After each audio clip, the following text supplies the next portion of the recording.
Kami dari kelompok 3, kelas 3B1 yang beranggotakan Della Lastri Nagianti, Ita Puspitaningrum, Reza Firdaus, Reza Novrialdi, Syai Saryana Alvin Wahida akan menjelaskan tentang pengendalian proses.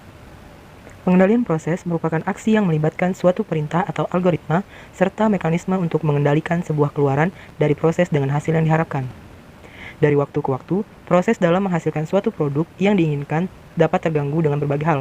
Maka dari itu, pengendalian proses sangatlah penting dalam penentuan. Dalam materi pengenalan pengendalian proses, terdapat beberapa sub pokok yang akan kami bahas, yaitu pengertian pengendalian proses, mengapa proses perlu dikendalikan, variabel dalam pengendalian proses, peran pengendalian proses, tipe proses dalam pengendalian proses, elemen dalam pengendalian proses, dan prinsip pengendalian proses. Mengapa proses perlu dikendalikan? Karena di dalam industri, proses modern terdapat peralatan-peralatan proses yang dapat bekerja dalam suhu dan tekanan yang ekstrim. Sementara, dalam proses industri modern, terdapat peralatan-peralatan yang telah dirancang secara kompleks dan kondisi proses selalu bersifat dinamik. Maka dari itu, jika proses tidak kita kendalikan akan sangat mempengaruhi dan berdampak fatal untuk keamanan, perlindungan aset, perlindungan peralatan, stabilnya proses, kualitas produk, keuntungan, serta pengawasan dan diagnosa. Variabel-variabel yang diukur dalam pengendalian proses. Yang pertama ada tekanan atau pressure, suhu atau temperatur, laju alir atau flow rate, komposisi atau composition, ketinggian atau volume, atau yang sering disebut level. Sekarang, mari kita analogikan. Pengendalian proses jika kita analogikan mirip sekali dengan ketika seseorang sedang mengendarai sebuah kendaraan, di mana penglihatan atau tujuan pandangan kita adalah vision, control calculation adalah otak kita, dan final elemennya adalah motor kita sendiri. Peran pengendalian proses.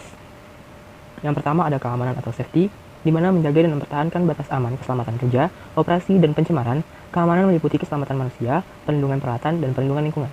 Lalu ada kehandalan operasi atau operability, mempertahankan kondisi tetap mantap dalam batas operasional atau operational constraint, sehingga produktivitas dan kualitas produk terjaga. Lalu, keuntungan ekonomi atau profitability, proses berjalan optimum dengan keuntungan maksimum. Yang terakhir, perlindungan aset atau environmental protection, perlindungan aset-aset usaha seperti para pekerja, peralatan, dan berbagai hal mengikuti proses dalam pengendalian proses.